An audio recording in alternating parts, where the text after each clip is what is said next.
हम लोग ये डिस्कस कर रहे थे कि चाहे आपका आईएससी हो या सीबीएसई, जो आपका क्वेश्चन पेपर आता है उसमें अलग अलग टाइप के क्वेश्चंस आते हैं, जिसमें यहां पे तो मैंने एमसीक्यू पे फोकस किया है, लेकिन ये क्वेश्चंस एमसीक्यू के अलावा सब्जेक्टिव भी आ सकते हैं, मतलब आपको डिस्क्राइब करके लिखने के लिए भी आ सकता है। अब ये क्वेश्चंस की अलग अलग वैरायटी होती है, जो मैंने ऑलरेडी लास्ट रन पे भी आपको बताया था कि एक क्वेश्चन होता है पिक्चर बेस्ड। कोई इमेज आपके सामने आ गई और आपको उस इमेज के बेसिस पे इमेजिन करना होता है कि ये इमेज आपको क्या बताने की कोशिश कर रही है। उसकी प्रैक्टिस मैंने आप लोग को कराई थी। फिर मैंने आपको बताया कि भाई कुछ क्वेश्चंस आते हैं जो आपके ओपिनियन बेस्ड होते हैं, यानी कोई आपके सामने क्वेश्चन आ गया and now it is asking कि what is your opinion regarding this situation. तो ये कैसे किया जाता है ये हम लोगों ने डिस्कस किया। Opinion based question number 1, question number 2। फिर हम लोग ने स्टडी किया था case study based questions. Case study, जहां पे आपके सामने एक पैराग्राफ आ जाएगा अनसीन पैसेज के तौर पे, और उस अनसीन पैसेज को पढ़ करके आपको डिसाइड करना होता है कि किस तरह के क्वेश्चंस आपके सामने फ्रेम किए जा रहे हैं और उनका एक एप्रोप्रिएट आंसर आपको किस तरीके से फाइंड आउट करना है। एमसीक्यू अगर होगा तब तो आपको मालूम है कि 4 में से कोई एक ऑप्शन ही सही है, लेकिन प्रॉब्लम और बढ़ जाती है अगर वो एमसीक्यू ना हो करके डिस्क्रिप्टिव बेस्ड हो और आपसे कहा जाए कि भाई आपको 40 वर्ड्स 50 वर्ड्स में आंसर डिस्क्राइब करके लिखना है। इसके बारे में भी मैंने आप लोग के साथ डिस्कस किया था। चलिए आगे बढ़ते हैं जरा। तो I think case study number 3 ये हम लोग ने कर लिया था पूरा। चलिए आगे बढ़ते हैं। फिर अब आते हैं नेक्स्ट, आपका एक और केस स्टडी बेस्ड है। यस, दिस क्वेश्चन नंबर 4, ये वाला, इस पे आते हैं जरा। अच्छा, ये किन टॉपिक्स पे क्वेश्चन है? जिनको कंफ्यूजन है मैं एक बार फिर से क्लियर कर देता हूं। जिनका पहला टर्न है या मान लीजिए नहीं समझ में आया है, तो उनको ये लगेगा कि सर अभी तो हमने कुछ पढ़ा नहीं और हम लोग डायरेक्टली क्वेश्चन सॉल्व कैसे कर पाएंगे, मतलब समझेंगे कैसे, क्या समझेंगे हम लोग। तो ये जितने भी टॉपिक्स हैं ये क्लास 11th में ऑलरेडी आपने पढ़े हुए हैं, और उसमें भी सिर्फ एक पर्टिकुलर सेगमेंट मैंने लिया है जो कि आपका माइक्रो इकोनॉमिक्स का है, जिसमें आपने economic problems, central problems, PPC यानी प्रोडक्शन पॉसिबिलिटी कर्व, और अपॉर्चुनिटी कॉस्ट के बारे में आपने 11th में पढ़ा था। उसके ऊपर बेस्ड क्वेश्चंस किस तरह से आ सकते हैं और उन्हें कैसे हम लोग सॉल्व करते हैं वो बताने की कोशिश में आपको यहां पर कर रहा हूं। ये क्वेश्चंस जैसे जैसे हम लोग सिलेबस अपना पढ़ते जाएंगे, ये सिलेबस के ऊपर बेस्ड इसी तरह से क्वेश्चंस आएंगे। तो एक बार अगर आप समझ लेंगे कि इनको सॉल्व कैसे करना होता है, तो आगे तक के लिए आपके लिए चीजें करना आसान हो जाएगा। तो चलिए देखते हैं जरा। अब केस स्टडी आपके सामने है। अ city council must decide between building a new hospital and expanding public transport. क्या समझ में आ रहा है? ये 2 लाइन में क्या बताया जा रहा है? सिटी काउंसिल का मतलब क्या हो गया, जिसको नॉर्मली हम लोग अपनी भाषा में हिंदी में कहते हैं ना कि भाई नगर महापालिका है ना, municipal corporation. Municipal corporation decide नहीं कर पा रही है कि हम क्या बनाएं, और क्या बनाएं के बीच में ऑप्शन क्या है? Whether they construct a new hospital और they should expand public transport system. ठीक है, अब इन 2 चीजों के बीच में वो डिसाइड नहीं कर पा रही कि क्या करना है और क्या नहीं करना है। ये सिचुएशन है आपके सामने। अब क्वेश्चन किस तरीके का आ सकता है? The opportunity cost of building the hospital. अगर आप हॉस्पिटल बिल्ड करोगे तो उसकी अपॉर्चुनिटी कॉस्ट क्या होगी? बिना ऑप्शन पढ़े भी आंसर आ जाना चाहिए आपके पास। देखिए, अपॉर्चुनिटी कॉस्ट का मतलब क्या होता है? अलग अलग ऑल्टरनेटिव्स को इवैल्यूएट करना और उनमें से जो बेस्ट है उसे चूज कर लेना और जो सेकंड बेस्ट है उसे हटा देना, सेक्रीफाइस कर देना।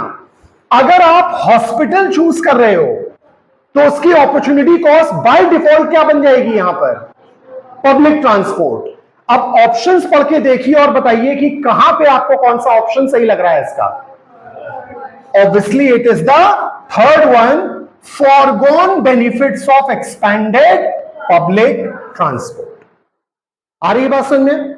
इसी तरह से एक और क्वेश्चन इसके ऊपर बेस्ड है, इसी केस स्टडी पे।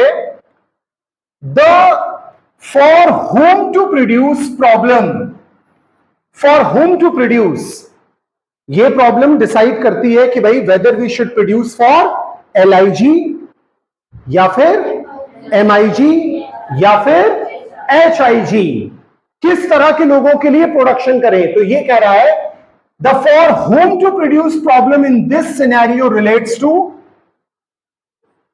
ये प्रॉब्लम किस चीज से डील कर रही है? कॉस्ट ऑफ लेबर से डील कर रही है क्या? इस बात का कोई लेना देना इस बात से लग रहा है क्या? हटा दीजिए इसको, बेकार है ये option. Distribution of benefits between health care and transportation user, सही तो लग रहा है, लेकिन बाकी ऑप्शन पहले पढ़ लें फिर डिसाइड करें कि ये सही है कि गलत है, क्या है। द सिटीज टैक्स रेवेन्यू, कोई डायरेक्ट इंपैक्ट बन रहा है क्या इस बात का इस टॉपिक के ऊपर? और एफिशिएंसी ऑफ रिसोर्स एलोकेशन, इस बात का कोई बहुत ज्यादा इंपैक्ट पड़ रहा है क्या? करेक्ट आंसर क्या है इसका? Obviously the second, the distribution of benefits between health care and transport users. यानी हमको यह देखना होगा कि अगर हम हॉस्पिटल बनाते हैं तो किन किन लोगों को फायदा होगा, और ट्रांसपोर्टेशन सर्विसेज को बेहतर करते हैं तो किस तरह के लोगों को और कितना फायदा होगा। तो basic question is deciding the distribution of benefits between health care and transport. एक और क्वेश्चन इसके ऊपर है, दिस सिचुएशन, किस सिचुएशन की बात हो रही है? डिसाइडिंग बिटवीन हेल्थ केयर और public transport. This situation mostly explains which economic concept. अब अलग अलग कॉन्सेप्ट है, एक है positive economics, normative economics, opportunity cost, micro economics. Answer तो अपॉर्चुनिटी कॉस्ट है, ये तो आप ऑलरेडी समझ गए, एकदम सही बात है। लेकिन अगर आप गौर से देखोगे ना, किसी एक आंसर में भी मल्टीपल चीजें और समझने की होती हैं। अपॉर्चुनिटी कॉस्ट तो आपने बता दिया, लेकिन ये बता सकते हैं ये पॉजिटिव इकोनॉमिक्स का मतलब क्या होता है? इसका मतलब क्या होता है बाय द वे? और ये नॉर्मेटिव इकोनॉमिक्स का मतलब क्या होता है? ये दोनों कॉन्सेप्ट पूरी क्लास 12th की इकोनॉमिक्स में बहुत इंपॉर्टेंट होने वाला है आपके सामने। और आपको इसका अगर बेस नहीं मालूम होगा तो आप समझ ही नहीं पाएंगे कि 12th में अलग अलग क्वेश्चंस को कैसे आपको डिकोड करना है। Positive economics, normative economics, simple तरीके से अगर बताएं तो पॉजिटिव इकोनॉमिक्स का मतलब सिर्फ यह होता है, अगर आपके सामने कोई फैक्ट दे दिया जाए जिसे आप काउंटर नहीं कर सकते, जिस बात को आपको तुरंत के तुरंत एक्सेप्ट करना पड़ेगा, उसे हम पॉजिटिव इकोनॉमिक्स कहते हैं। और जब किसी चीज के ऊपर आप काउंटर करने लग जाएं, यानी एक तरीके से आर्ग्यूमेंट्स करने लग जाएं, तो वो कहलाता है नॉर्मेटिव इकोनॉमिक्स। अब मैं आपको स्टेटमेंट देता हूं, आप बताइएगा कौन सा पॉजिटिव लग रहा है आपको, कौन सा नॉर्मेटिव। ठीक है, पहला स्टेटमेंट है, India is highly developed country. क्यों नॉर्मेटिव लगा? क्या सबकी राय एक जैसी होगी इसके ऊपर? नहीं होगी। कुछ कहेंगे कि हाँ भाई ठीक है ये बात सही है, कुछ कहेंगे नहीं नहीं, कहां highly developed, it is just a developing country, कुछ कहेंगे नहीं नहीं, it is still under developed. यहां पे आर्ग्यूमेंट होगा। लेकिन अगर मैं कहता हूं कि India is highly populated country, positive, ये बात सबको माननी पड़ेगी। ठीक है, अच्छा अब ये बताइए, इसका आंसर आप ही लोग पे छोड़ता हूं इस स्टेटमेंट का। Commerce students are the most disciplined and hard working students. खुद ही आप लोगों ने बोल दिया कि सर ये नॉर्मेटिव है। नहीं सर, ये तो नहीं, ये तो हम डिसाइड नहीं कर सकते क्या है। तो जब कोई चीज आप तुरंत एक्सेप्ट कर लो वो पॉजिटिव, और जब आप आर्ग्यूमेंट करने लग जाओ, डिसाइड ना कर पाओ, नॉर्मेटिव। ठीक है, चलिए एक और वैरायटी होती है क्वेश्चन की, इसको भी देखते हैं फिर आगे बढ़ते हैं। ये वैरायटी होती है डिफेंड और रिफ्यूट। अब ये डिफेंड और रिफ्यूट क्या होता है? डिफेंड का मतलब एक तरीके से फॉर, और रिफ्यूट का मतलब अगेंस्ट। आपके सामने कोई ये स्टेटमेंट आएगा और आपको ये जज करना पड़ेगा कि इस स्टेटमेंट को आप क्या वाकई में पूरी तरीके से एक्सेप्ट करने को तैयार हैं, आप डिफेंड करते हैं इस बात को, या आपको लगता है कि नहीं नहीं ये तो बकवास बात है, बेकार बात है, ऐसा कुछ होता थोड़ी ना है, ये तो बेकार है, एकदम एकदम फालतू बात है ये तो। ठीक है, अब ये डिसाइड आपको करना है। चलो देखते हैं क्या है। अब लिखा है डिफेंड एंड रिफ्यूट में, micro economics and macro economics, ये दोनों आपने 11th में पढ़ा है इसके बारे में, आर इंटायरली सेपरेट फील्ड्स। अब पहले तो ये बताओ कि ये स्टेटमेंट आप मानते हो कि एकदम सही है कि माइक्रो इकोनॉमिक्स और मैक्रो इकोनॉमिक्स एकदम ही अलग फील्ड्स हैं? Do you agree with this? हाँ, ऑप्शंस देखते हैं जरा। True, they have no overlap, मान लें इस बात को? हाँ, नहीं। Two, they study different economic systems, ये बात तो फिर भी कुछ सही लग रही है कि दे स्टडी डिफरेंट इकोनॉमिक सिस्टम्स, लेकिन टू कहने का मतलब हो गया कि हम मान रहे हैं कि ये बात सही है, तो मानने लायक बात तो नहीं लग रही, तो इसलिए ये ऑप्शन नहीं मानेंगे हम। इररेलेवेंट स्टेटमेंट, स्टेटमेंट ही बेकार है। अरे स्टेटमेंट कैसे बेकार होगा? क्वेश्चन है भाई वो, ठीक है, आपको बेकार लग सकता है, लेकिन एग्जाम में कोई क्वेश्चन आए और हम लिख दें कि भाई this is a stupid question, I won't answer this, तो that can not be the answer ना। Though it sounds stupid, but you can not write it कि that's it's a stupid question, I don't want to write the answer of it.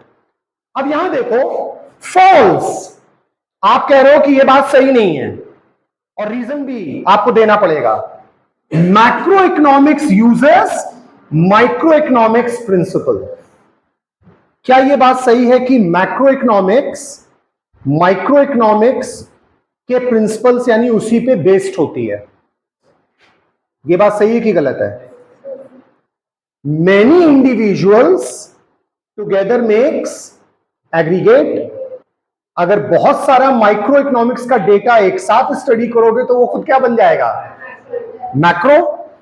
अब class में अगर मैं सिर्फ आपके बारे में बात करूं, सिर्फ आपके बारे में बात करूं, सिर्फ आपके बारे में बात करूं, ये माइक्रो हो जाएगा। आपके आपके आपके आपके करते करते सबके बारे में बात कर ली मैंने, तो अब क्या बन गया ये? तो correct option will be obviously the, ठीक है। यानी आप जब ऑप्शंस पढ़ोगे ना, आपको ये जजमेंट करना पड़ेगा दिमाग में कि कौन सा ऑप्शन एकदम परफेक्ट बैठ रहा है उस सिनेरियो के हिसाब से, और ये चीज आपको पूरे 12th में करनी पड़ेगी, हर जगह पे बार बार करनी पड़ेगी। एक दो चीजें और करके रोकेंगे इसको। डिफेंड और रिफ्यूट में, positive economic statements are always superior to normative ones. अभी मैंने आपको पॉजिटिव नॉर्मेटिव का डिफरेंस बताया था। यहां कह रहा है कि positive statements are always superior और बेटर देन नॉर्मेटिव स्टेटमेंट्स। ये बात सही है? क्यों सही लग रही है?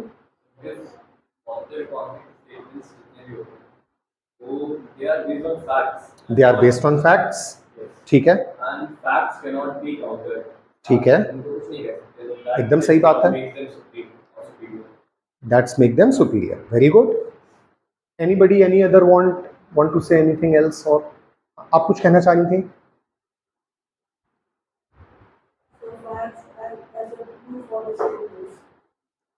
They are a proof basically, तो दैट्स व्हाई इट्स कंसिडर्ड कि ये सुपीरियर होना चाहिए। अब एक बात बताइए जरा, एक बात बताइएगा, आप किसे ज्यादा इंटेलिजेंट मानेंगे? एक ऐसा व्यक्ति जो बस किसी भी बात को एक्सेप्ट कर लेता है, कोई काउंटर क्वेश्चन नहीं करता, एक्सेप्ट कर लेता है, या उस व्यक्ति को जो काउंटर करता है? ज्यादा नॉलेजेबल आप किसको मानेंगे? काउंटर करना जरूरी क्यों होता है? लाइफ में भी काउंटर करना जरूरी क्यों होता है? अगर आप काउंटर नहीं करोगे तो आप ये कैसे डिसाइड कर पाओगे कि जो आपसे करने के लिए कहा जा रहा है क्या वाकई वो सही है? एक कहावत होती है ना कि भाई, बचपन में कई बार हुआ होगा आपके साथ कि भाई आपने कहा कि अरे मैम मैंने ये नहीं किया था, इसने मुझसे बोला तो मैंने कर दिया। तो मैम या सर जो भी होते हैं वो कहते हैं ना कि अच्छा ये तुमसे कुएं में कूदने के लिए कहेगा, तुम कूद जाओगे? तो फिर आप कहते हैं नहीं नहीं, है ना? कुएं में कूदने के लिए कहा तो आप नहीं कूद रहे हो ना, क्योंकि आप उसे पॉजिटिव नहीं मान रहे हो, नॉर्मेटिव स्टेटमेंट मान रहे हो। क्या यार ये क्या बात हुई भाई, हम कुएं में क्यों कूदेंगे? जब तक आप नॉर्मेटिव इकोनॉमिक्स के हिसाब से पढ़ाई नहीं करोगे, काउंटर क्वेश्चंस नहीं करोगे, आप किसी सिचुएशन को अंडरस्टैंड कभी नहीं कर सकते। और जब आप इकोनॉमिक्स वैसे भी इन जनरल पढ़ते हो, क्या वो सिर्फ पॉजिटिव होती है? पॉजिटिव से ज्यादा वो, अब ऑप्शंस देखो जरा पहले, यहां पर क्या लिखा है? टू, बात सही है, facts are always better than opinions. Facts are better than opinion, ठीक है, मान लेते हैं। लेकिन अगर हम ओपिनियन को ही लाइफ से हटा दें, क्या सिर्फ फैक्ट्स के बेसिस पे लाइफ हम लोग जी सकते हैं? फैक्ट तो यह है कि हम सबको कभी ना कभी मर जाना है, जो भी कमाएंगे यहां छोड़ के चले जाना है, दैट्स अ फैक्ट। कमाने का फायदा ही क्या है? मोह माया में फंसने का फायदा ही क्या है? That's a fact. सर ये भी फैक्ट है कि आप जब तक मरेंगे नहीं, उससे पहले आपको जिंदगी बितानी है, उसके लिए तो कमाना पड़ेगा। ये फैक्ट है ना, लेकिन ये फैक्ट तभी आ रहा है ना क्योंकि हम इस तरीके से सोच रहे हैं कि मरने से पहले हमें कुछ करके जाना है। मरना तो है, ये फैक्ट है, लेकिन ऐसे ही आए और ऐसे ही चले गए तो क्या फायदा? मरने से पहले कुछ करके जाएंगे, ये आपने ओपिनियन बनाया आपने ना। तो ओपिनियन का होना लाइफ में इट्स वेरी इंपॉर्टेंट। तो ये ऑप्शन को आप सही नहीं कह सकते always. False, normative statements are essential for life में पॉलिसीज बनाना, डिसीजंस बनाने की काबिलियत रखना, यह सबसे बड़ी बात होती है। आप लोग इतनी पढ़ाई कर रहे हो, क्लास 11th 12th में आ गए आप। 12th में आने का मतलब है कि पिछले 15 साल से आप पढ़ाई कर रहे हो। 16 साल भी हो सकता है किसी किसी का, 16 नहीं 15 ही हुआ होगा, मतलब लगातार पास हो रहे हैं आप लोग सब, ठीक। 15 साल से आप पढ़ाई कर रहे हो, और अगर इसी तरीके से चलता रहे तो अभी ग्रेजुएशन करने में 3 साल और लगेंगे, पीजी करने में 2 साल और लगेंगे, उसके बाद भी कुछ और फर्दर पढ़ाई करनी है तो और लगेंगे। यानी आप 20-25 साल, 20-22 साल आप पढ़ाई करते हो। अब अगर मैं आपसे ये पूछूं कि इतनी पढ़ाई करने के पीछे एंड ऑब्जेक्टिव इंसान का क्या होता है? आपका क्या है? आप इतनी पढ़ाई कर रहे हो, आपका एंड ऑब्जेक्टिव क्या है? हाँ, पैसे कमाना, ठीक है, चलो ये बात मानते हैं हम। लेकिन पैसे कौन व्यक्ति ज्यादा कमाता है? जो बस, थैंक यू सर, जो सिर्फ पढ़ाई कर लेगा तो पैसे कमा लेगा? या इतनी पढ़ाई करके एंड ऑब्जेक्टिव क्या होता है हमारा लाइफ में? डिसीजन मेकिंग एबिलिटी अपने अंदर डेवलप करना। जो नॉलेजेबल लोग होते हैं ना, पढ़े लिखे लोग, उनके अंदर एक क्वालिटी होती है जो बाकियों के अंदर नहीं होती। क्या? Decision making quality. आज भी आप लोग इतनी पढ़ाई लिखाई कर चुके हो, घर में कोई भी मेजर डिसीजन लेना होता है आपसे तो पूछ के लिया जाता होगा। आप लोग तो बहुत पढ़ाई लिखाई कर चुके हो, आपको एकदम साइड में कोने में बैठा दिया जाता होगा, बैठे रहो बता देंगे क्या हुआ है, क्योंकि आपको अभी उस लायक ही नहीं समझा जाता इवन अगर घर में पेंट भी होना है ना, तो कौन से कलर का पेंट होना है वो भी शायद आपसे कोई पूछता नहीं होगा, करवा देता होगा, फिर बता देते हैं कि हाँ तुम्हारे कमरे में वाला कलर करवाया है।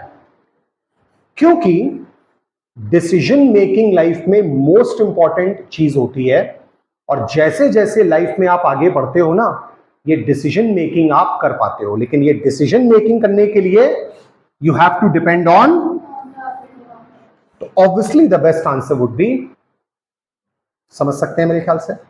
बस 2 क्वेश्चन और देखेंगे हम लोग, रोकेंगे इसको। अब इसी तरीके से आप ये देख सकते हैं। अब एक वैरायटी ये भी होती है, ये भी देख लीजिए आप लोग, assertion and reason based. Assertion and reason based. Assertion क्या होता है? एक स्टेटमेंट आपको दे दिया गया, और रीजन तो नाम से ही समझ में आ रहा होगा, जो स्टेटमेंट दिया गया है उसका एक्सप्लेनेशन है एक तरीके का। आपको यह देखना होता है कि क्या जो स्टेटमेंट दिया है क्या वो सही है। अगर वो सही है तो ठीक है, तो क्या जो रीजन दिया है वो सही है, और क्या वो रीजन उस स्टेटमेंट को एक्सप्लेन कर पा रहा है। क्योंकि कभी कभी क्या होगा, असर्शन सही है, रीजन गलत है, कभी रीजन सही है, असर्शन गलत है, कभी असर्शन रीजन दोनों सही है लेकिन रीजन एक्सप्लेन नहीं कर पा रहा है। इस तरह की मल्टीपल सिचुएशंस आपके सामने आती हैं। अब इनको टैकल कैसे करना है देखिए। An improvement in technology shifts the PPC outward. Do you agree with this? हाँ, टेक्नोलॉजी बेहतर होगी, पीपीसी आउटवर्ड होगा, यानी प्रोडक्शन हमारा और बढ़ेगा। ये तो सही हो गया। Improve technology increases resource utilisation efficiency. Technology अगर इंप्रूव होगी, रिसोर्स यूज करने की हमारी एबिलिटी और इंक्रीज हो जाएगी। एग्री करते हैं इस बात से? और क्या ये बात इस असर्शन को एक्सप्लेन कर पा रहा है? कर पा रहा है। पहला ऑप्शन देखो क्या है, both A and R, assertion and reason are, and reason is the correct। Clear बात? एक और देख लेते हैं फिर रोकते हैं हम लोग इसको।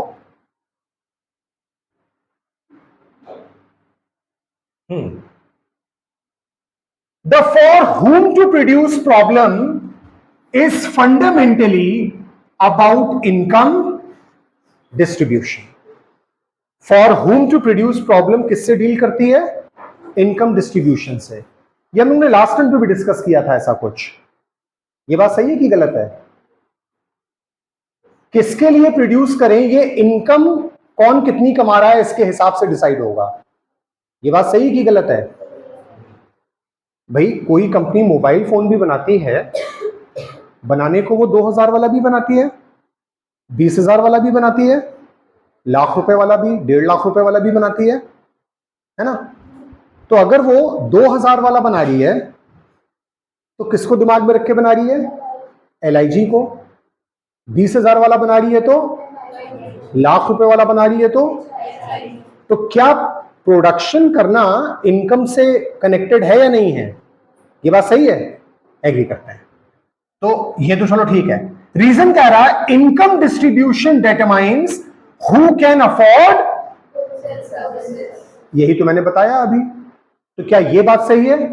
और क्या ये बात पहली बात समझा पा रहा है? Correct answer would be. आई बात समझ में आप लोग को? तो इस तरह से जितने भी क्वेश्चंस आपके सामने आएंगे 12th में, मोर और less they will be based on these scenarios. और जैसा मैंने आपको बताया है, आपका जो 80 मार्क्स का पेपर होगा, अप्रोक्सीमेटली उसमें से 36 मार्क्स आपके इन्हीं अलग अलग वैरायटी ऑफ क्वेश्चंस के ऊपर बेस्ड होंगे। 44 मार्क्स तक का पेपर आपका ऐसा होगा जो आपका डायरेक्ट होगा। डायरेक्ट मतलब what is micro economics, explain the various features of micro economics. ये वो क्वेश्चंस होंगे जहां पे जो आपने जैसा याद किया है वहां पे वो वैसा आप आप लिख सकते हैं। 44 मार्क्स का पेपर वैसा होगा एंड द रिमेनिंग 36 मार्क्स का पेपर जो होगा वो वहां पे सिर्फ याद करने भर से बात नहीं बनेगी, आपने जो याद किया है उसका यूसेज कैसे करना है उस पर डिपेंड करेगा। क्लियर? तो मेरा फोकस ये था कि मैं आपको पहले ये 36 मार्क्स के ऊपर क्वेश्चंस किस तरह से आ सकते हैं उनके बारे में थोड़ा सा आपको कुछ एक इंसाइट दे सकूं। यहां तक की बात क्लियर? ठीक है, चलिए अब एक बड़ी इंटरेस्टिंग चीज मैं करने जा रहा हूं। Anybody has got the economics book? है किसी के पास? दीजिएगा फिर से एक बार जरा। मैंने लास्ट टाइम पे भी दिखाया था, फिर से दिखाता हूं आपको, देखिएगा। अब जैसे मैं रैंडम बेसिस पे भी, मुझे नहीं मालूम कौन सा पेज खुल रहा है, लेकिन अगर मैं कोई भी पेज जनरली खोलूं, देखिए जैसे ये आंखों में क्या नजर आ रहा है हर जगह? ग्राफ्स। मतलब आप ऑलमोस्ट कहीं भी खोलेंगे तो ये ग्राफ्स वगैरह ना आपको हर जगह देखिए नजर आते ही जाएंगे, है ना? हर जगह आपको ग्राफ नजर है, मतलब सैकड़ों हैं, सैकड़ों क्या मतलब कहीं ज्यादा ही है, बहुत ज्यादा ही है अपने आप में। ठीक है, आप बहुत सारे क्वेश्चंस एग्जाम में ग्राफ बेस्ड भी आते हैं कि आपके सामने कोई ग्राफ बन करके आ गया और आपसे पूछा जा रहा है कि भाई बताइए इस ग्राफ में क्या समझाया जा रहा है, इस ग्राफ में हो क्या रहा है। ठीक है, अब मैं आपके सामने ग्राफ्स कुछ यहां पे बनाने जा रहा हूं। मैं पहले बना दे रहा हूं रैंडम ऐसे ही कुछ भी, और आप बताने की कोशिश करिएगा कि इस ग्राफ में क्या हो रहा है। उसके बाद मैं आपको एक तरीका बताऊंगा, 2-3 तरीके बताऊंगा इनफैक्ट, जिसकी मदद से आपको ग्राफ समझने में बहुत आसानी हो जाएगी, बहुत ज्यादा आसानी। और इतना आसानी मैं कह सकता हूं कि मैं, अभी तो आपने ये पढ़ना शुरू भी नहीं किया है ना, मैं इतना कह सकता हूं कि अगर मैं रैंडम बेसिस पे कोई पेज खोलूंगा और उस पेज पे अगर कोई ग्राफ दिया होगा तो मोर और लेस आप उस ग्राफ का भी आंसर, भले ही आपने अभी पढ़ा भी नहीं है, लेकिन आप उस ग्राफ का भी आंसर दे पाएंगे। अभी आपने पढ़ना शुरू नहीं किया है उसके बावजूद। कैसे? चलिए जरा देखते हैं इस बात को कैसे होगा ये सब। Let's see.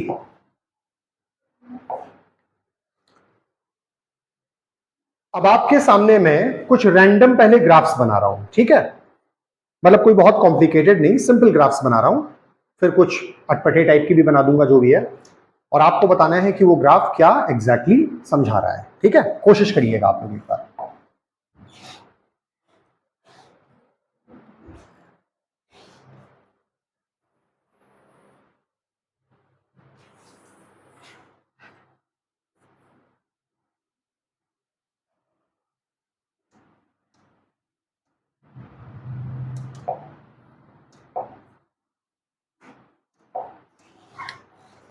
हाँ,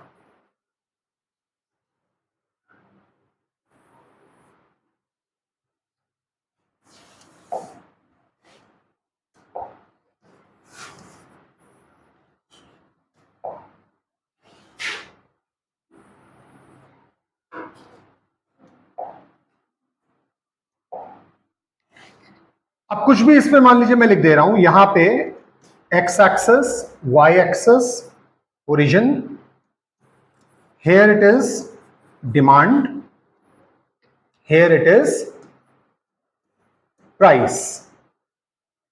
ठीक है, this is your D D यानी demand curve, and so it's moving upwards. एक ये है आपके सामने, एक और बनाता हूं।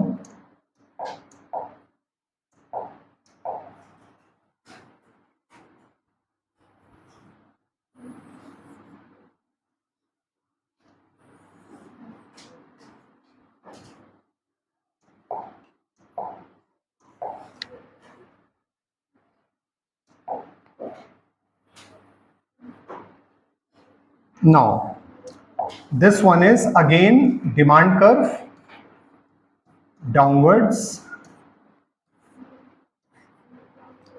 Again यहां पर डिमांड है, यहां पे प्राइस। ठीक है, चलिए, मैं बस ये जानना चाहता हूं, अभी आपको नहीं मालूम कि ये ग्राफ क्या है, किस बारे में है, क्या बता रहा है, क्या नहीं बता रहा है, पता नहीं, ठीक है। आप क्या समझ रहे हो इससे कि यहां पर डिमांड में क्या हो रहा है, प्राइस में क्या हो रहा है, आपको ये बताने की कोशिश करनी है, ठीक है। ट्राई कीजिएगा, चाहे वो सही हो गलत हो डजंट मैटर, लेकिन एक बार ट्राई बनता है, ठीक है। पहले वाले में anyone would like to answer कि क्या हो रहा है?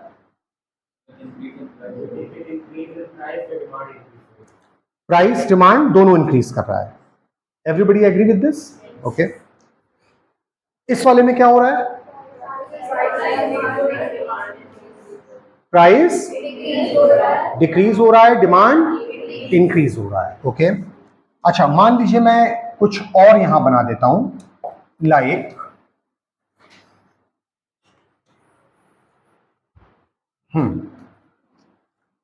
सपोज मैंने ये बना दिया,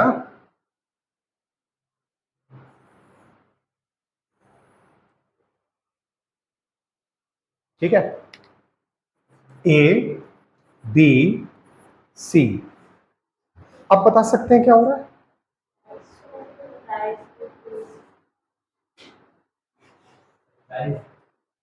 हो रहा है, डिमांड ए से बी और बी से C, price constant, demand constant, price current. और अगर मैं ये कहूं कि ये ए है, ये बी है और ये सी है,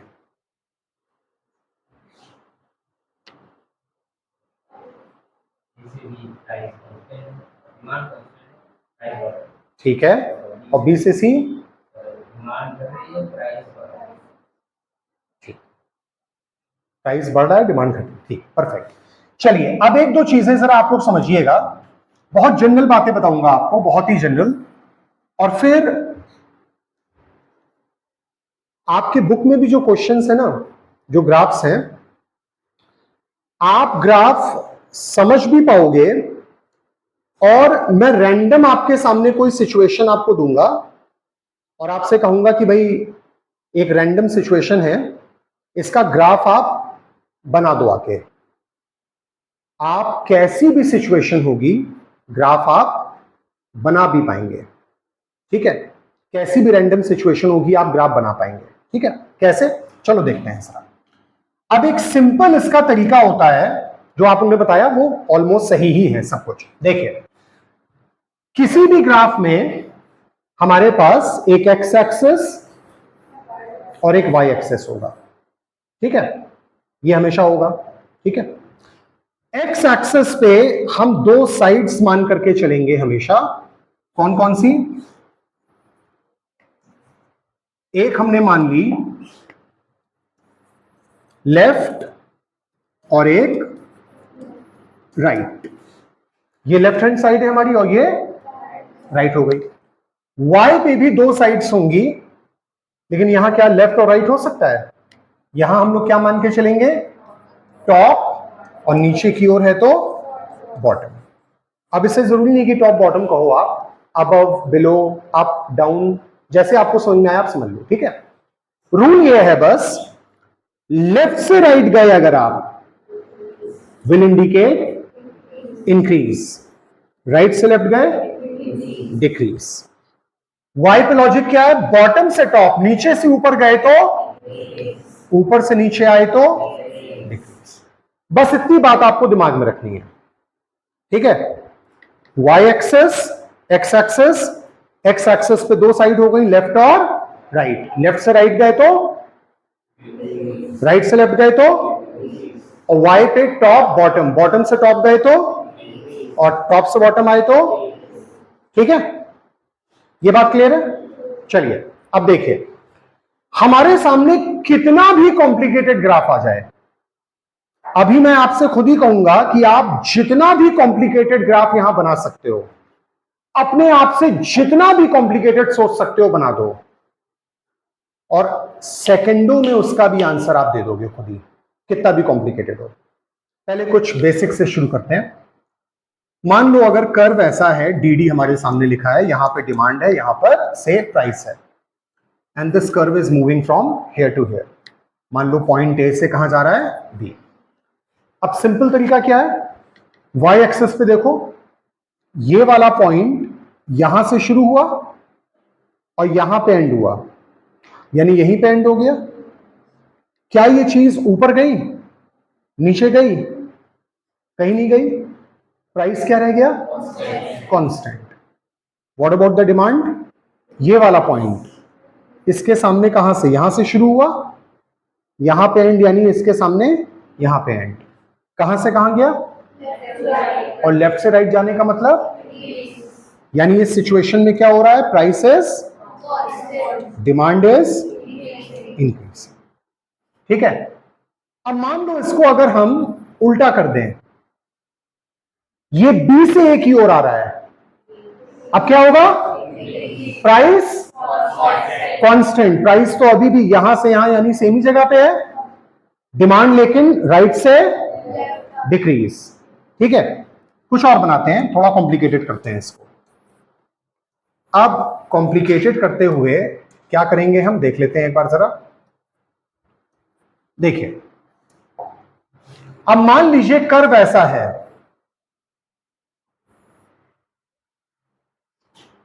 ये है point A B C D. Random में कुछ बना रहा हूं, ठीक है, कुछ भी बना रहा हूं, आपको आंसर देना है इसका। ठीक है। ए से B, anyone raise hand. A से बी क्या हो रहा है? ए से B price is decreasing, demand is increasing. B से C, Ayaan, price is constant, demand is increasing. C से D, among the girls, price is decreasing, demand is constant. उल्टा कर लेते हैं सर आप। अब बी से सी बताइएगा, सी से बी बताइएगा, बी से ए बताइएगा। बी से C, price is increasing, demand is constant. C से B, price is constant, demand is decreasing. B से A, price is increasing, demand is decreasing. चलिए कुछ और कॉम्प्लिकेटेड करते हैं इसको जरा, और कॉम्प्लिकेटेड बनाने की कोशिश करते हैं इसको। अब जैसे मान लीजिए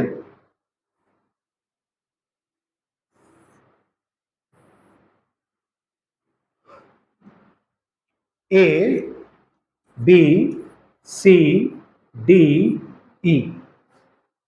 ए से बी, जल्दी। Price is increasing, demand is also increasing. B से C, price is increasing, demand is constant. C से D, price is constant, demand is increasing. D से E, price is decreasing, demand is constant. उल्टा करते हैं सारा। E से D, price is increasing, demand is constant. D से C, price is constant, demand is decreasing. C से B, price is decreasing, demand is constant. B से A, price is decreasing, demand also decreasing. ठीक है। अब मैं चाहूंगा मैं कुछ बोलूं उससे अच्छा आप बताओ, क्या ऐसा बना दे कि जो बहुत कॉम्प्लिकेटेड हो जाए? ऐसा क्या बना दें इसमें जो it becomes very complicated? Circle, चलो ट्राई करते हैं।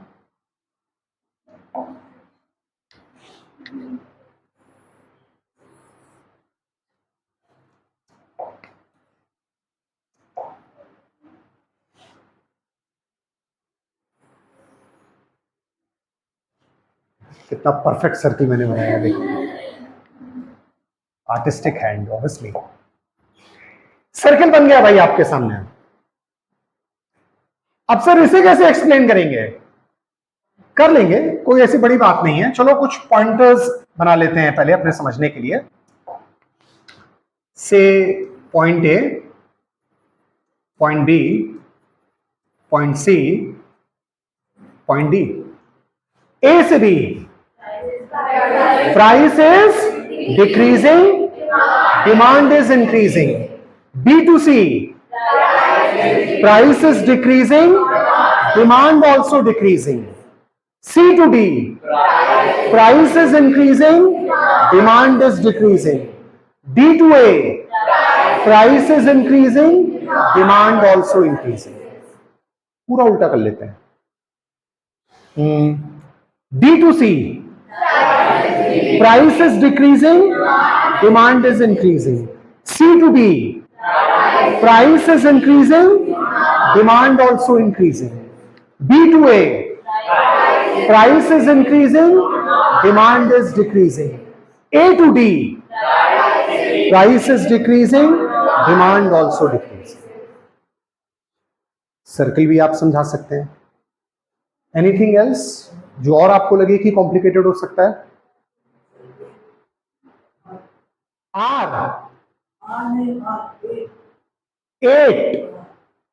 चलो भाई ट्राई करते हैं, पता नहीं क्या है लेकिन फिर भी कोशिश करते हैं क्या है ये 8.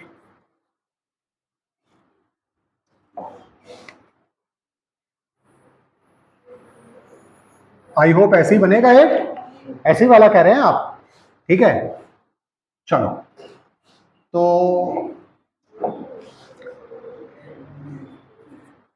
Point A, B, C, D, A, E, F, G. ठीक है.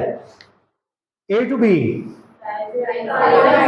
price is increasing, demand is decreasing. B to C, price increasing, demand also increasing. C to D, price is decreasing, demand is increasing. D to A, price is decreasing, demand also decreasing. A to E, price is decreasing, demand is increasing. E to F, price is decreasing, demand also decreasing. F to G, price is increasing, demand is decreasing. G to A, price is increasing, demand also increasing.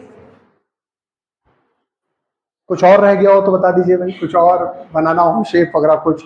एक मेरे दिमाग में आ रहा था ये वाला, ये अच्छा लगा मुझे दिमाग में सोच के. ऐसे ये एक शेप आ रहा था दिमाग में, बताता हूँ.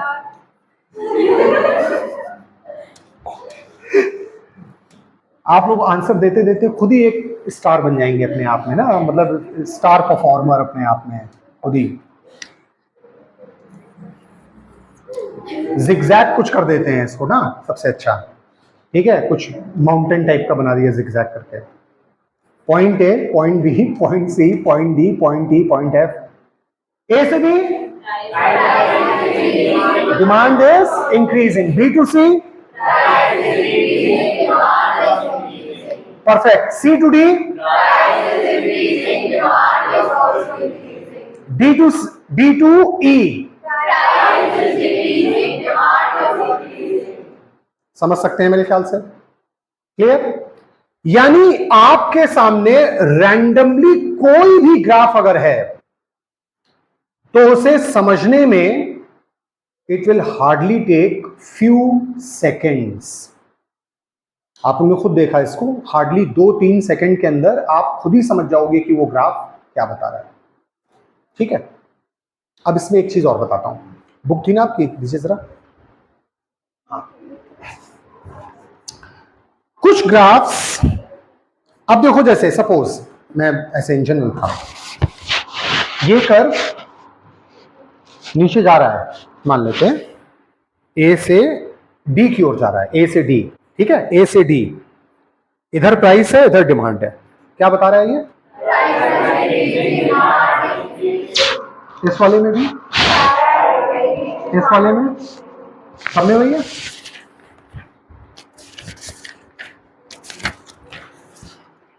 ये वाला यहां प्राइस, यहां डिमांड, ये ऊपर जा रहा है. अच्छा, कभी कभी क्या होता है, अच्छा अब देखो जैसे ये है, ये ऊपर नीचे दोनों जगह जा रहा है. ये बड़ा इंटरेस्टिंग है. ये डीडी है, एक एरो बता रहा है कि ऊपर जा रहा है, एक एरो बता रहा है कि ये नीचे जा रहा है. अगर ये ऊपर जा रहा है तो क्या बता रहा है, और अगर नीचे जा रहा है तो,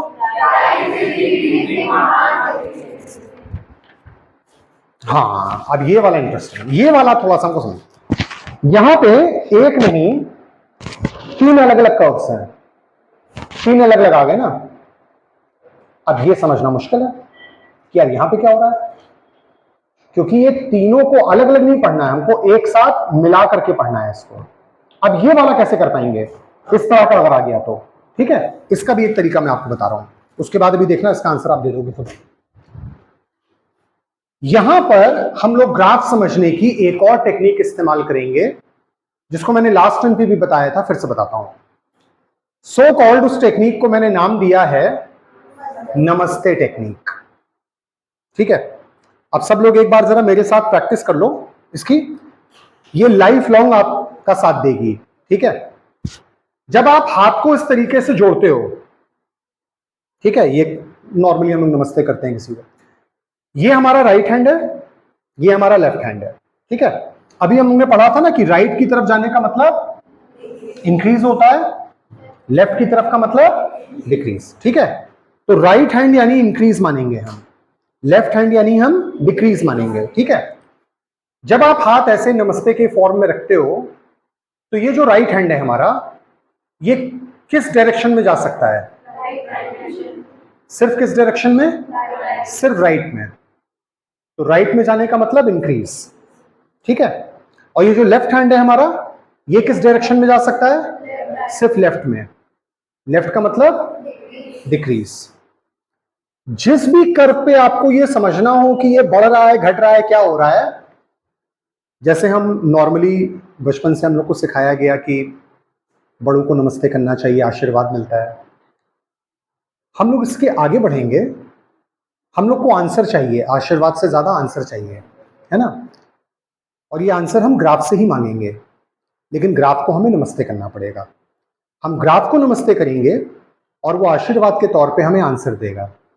सुनने में बड़ी बचकानी सी बात लग रही होगी कि सर ये क्या बोल रहे हैं, लेकिन मैं प्रैक्टिकली इसको करके दिखाता हूं आपके सामने कि कैसे ग्राफ को नमस्कार करने पे वो आशीर्वाद के तौर पे आपको आंसर देगा। देखिए कैसे, ध्यान दीजिएगा जरा। अब मान लेते हैं कि हमने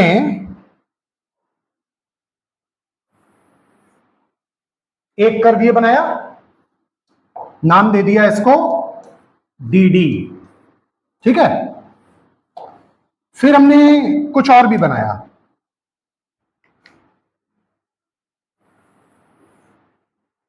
एक इधर एक इधर।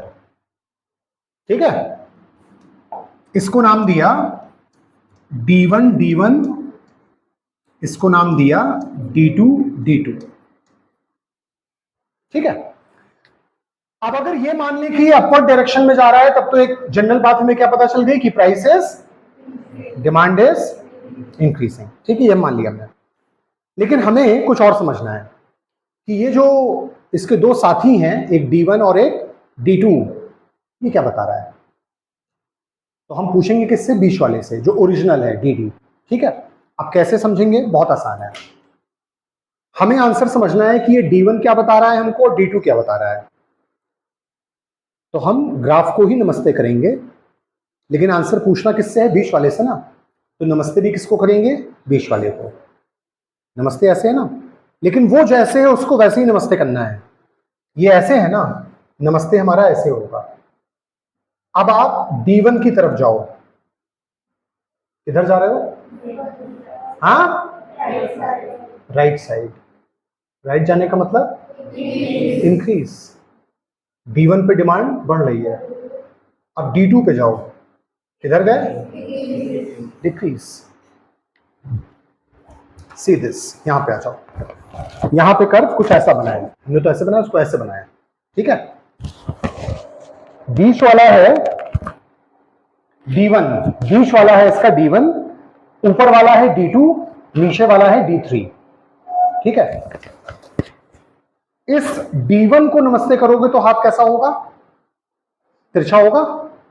अब आप ऊपर वाले पे D2 पे जाओ, नीचे वाले पे जाओ, यहां पे लिखा है D2 के लिए इंक्रीज इन डिमांड, D3 के लिए लिखा है डिक्रीज इन डिमांड। आई बात सुन?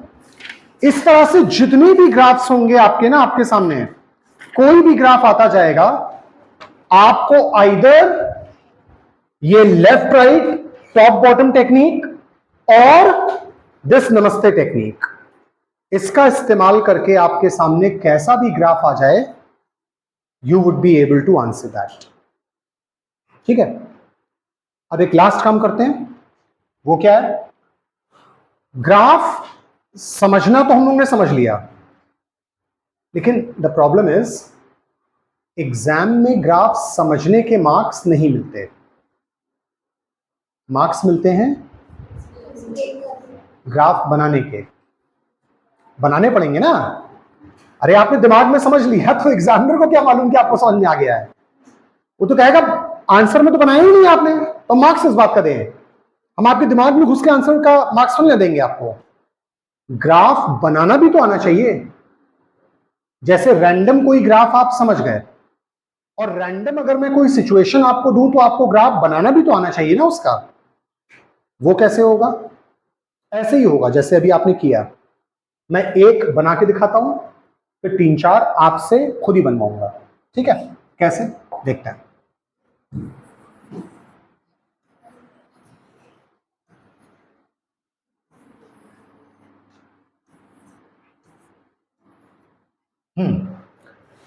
अब जैसे मान लीजिए हमारे सामने एक सिचुएशन आ गई, एक डमी सिचुएशन हम लोग ले रहे हैं। सिचुएशन ये ली, प्राइस और डिमांड। प्राइस बढ़ रहा है, डिमांड कांस्टेंट है। ये हमें ग्राफ में दिखाना है। इधर प्राइस है, इधर डिमांड है। ठीक है, कैसा कर्व बनाएं कि प्राइस बढ़ता हुआ नजर आए और डिमांड घटती हुई? कैसा? ऐसा करना है, ऐसे सीधे ले जाएं इसको, लाइक दिस, अपवर्ड। क्या इंडिकेट करेगा ये? ए से मान लो बी पे गए तो क्या हुआ? प्राइस बॉटम से टॉप, डिमांड राइट ना लेफ्ट कांस्टेंट। ठीक, वेरी गुड, बहुत बढ़िया। अच्छा मान लो सिचुएशन अगर ये है, प्राइस कांस्टेंट, डिमांड बढ़ा, फिर प्राइस बढ़ा तो डिमांड कांस्टेंट। ये दोनों सिचुएशन को एक ही कर्व के जरिए दिखाना है। अब क्या करें? ऐसे कर दें बस, और कुछ? ऐसे ले जाएं सीधे, ऐसे ए से बी, बी से सी। क्या हो रहा है बताओ? ए से बी प्राइस कांस्टेंट है, डिमांड इंक्रीज है। बी से सी प्राइस इंक्रीज है, डिमांड। ये बात क्लियर है? चलिए अब आप एक दो सिचुएशन का आंसर बस दीजिए तो ये हो जाएगा पूरा कंप्लीट। प्राइस बढ़ा, डिमांड भी बढ़ा, प्राइस कांस्टेंट, डिमांड बढ़ा, फिर प्राइस डिमांड दोनों फिर बढ़ा। अब कैसे दिखाएं? ऐसे, ऐसे। अब हॉरिजॉन्टल ऐसे कर दें। अब ऊपर ले जाएं। सही है, परफेक्ट। लास्ट सिचुएशन है, प्राइस बढ़ा, डिमांड कांस्टेंट, प्राइस बढ़ा, डिमांड बढ़ा, प्राइस कांस्टेंट, डिमांड बढ़ा। अब ऐसे, ऐसे। अब ऐसे, ऐसे कर दें। Horizontal, perfect. आई होप समझ में आया आप लोग को। यहां तक मेरा पर्पस था। मेरा पर्पस इस वीक में जो मैंने क्लासेस ली उसका पर्पस यही था कि आपको मैं थोड़ा सा ये बता पाऊं कि what exactly we are up to. ठीक है, तो अब जो हम लोग पढ़ना शुरू करेंगे that will be strictly according to your syllabus. आपके सिलेबस के अकॉर्डिंग अब जो पढ़ना है हम लोग वो चीजें पढ़ेंगे, ठीक है।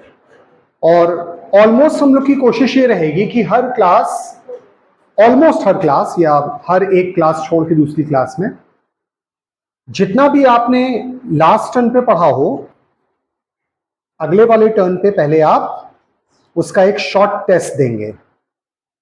ज्यादा लंबा चौड़ा टेस्ट नहीं, 10 मिनट का, 5-6 क्वेश्चंस, ज्यादा नहीं, छोटे छोटे, जिससे कि आप हमेशा जो जो पढ़ते जा रहे हो उसे आप रिवाइज करते रहो, ठीक है। दूसरी चीज देखिए, हम लोग को एक बैलेंस बनाना पड़ेगा, balance between learning and understanding. कुछ चीजें हैं जो वाकई में आपको लर्न करनी पड़ेंगी, तो वो करना है आपको। लेकिन जो क्वेश्चंस, जैसे मैंने पिक्चर बेस्ड क्वेश्चंस बताए, डिफेंड एंड रिफ्यूट बताया, ओपिनियन बेस्ड बताया, केस स्टडी बेस्ड बताया, इसमें लर्निंग से ज्यादा आपकी डिस्क्रिप्टिव पावर कितनी है। ये तो सिर्फ एमसीक्यू था, इमेजिन करो कि ये सारे क्वेश्चन डिस्क्रिप्टिव होते। आपसे कहा जाता कि भाई micro economics and macro economics has no interconnection, discuss, ये कहा जाता। ऑप्शन नहीं था कि हाँ ये वाला टिक कर दो, वाला टिक कर दो, तब आपको एक्सप्लेन करना पड़ता ना। और आप बुक में देखोगे या कहीं पे भी देखोगे तो ये टॉपिक ऐसा अलग से कहीं नहीं मिलेगा आपको। उसका आंसर आपको अपने आप एक्स टेम्पो मतलब आउट ऑफ अ सडन लिखना पड़ेगा खुद से। एग्जाम में आ गया तो क्या करोगे, आपको कहां से याद करके लिखोगे? याद करके नहीं लिख सकते, वो आपको समझ करके लिखना पड़ेगा। उसमें आप कुछ नहीं कर सकते, वहां पे समझ करके ही लिखना पड़ेगा। उसके लिए right from the very beginning सिर्फ इस तरह के क्वेश्चंस, जो जहां पे ओपिनियन है, डिफेंड है, रिफ्यूट है, असर्शन है, रीजन है, केस स्टडी है ना, इस तरह के जो क्वेश्चंस हैं उनके आंसर्स की प्रैक्टिस हम लोग शुरुआत से ही करते चलेंगे, जिससे कि बाय द टाइम आप आगे आगे बढ़ते जाएं तो वो सारी चीजें आपको एकदम आसान लगने लग जाए कि हाँ इसे तो हम आराम से कर सकते हैं, कोई दिक्कत नहीं है। और एक सबसे बड़ी चीज पे हमें फोकस करना पड़ेगा, योर राइटिंग स्पीड। इकोनॉमिक्स के पेपर में जो सबसे बड़ा कारण होता है पेपर खराब होने का, वो ये नहीं होता है कि बच्चे को कुछ आता ही नहीं। ज्यादातर ये होता है कि आपको आता तो है, पेपर छूट जाता है, हम कंप्लीट ही नहीं कर पाते, 10, 15, 20 नंबर का कुछ ना कुछ छूट जाता है। आता था, समय ही नहीं मिला, और फिर बाद में हम ये जरूर अपने आप को समझाने के लिए कह देते हैं कि paper was very lengthy. But the thing is, who is going to listen to these excuses? कौन सुनेगा ये? आप कहते रहो कि paper was very lengthy, but कौन सुनेगा ये बात? हर आदमी तो यही कहेगा ना कि तुम्हारे लिए खाली लेंदी था क्या? सभी के लिए लेंदी था। तो तुम ये क्यों कह रहे हो कि लेंदी था? लेंदी था या नहीं था उससे क्या ही मतलब है, पेपर हमें कंप्लीट करना है। और ये तो बिल्कुल ही नहीं करना है कि मतलब आती हुई चीज इसलिए नहीं लिख पाए क्योंकि टाइम हमारे पास कम रह गया।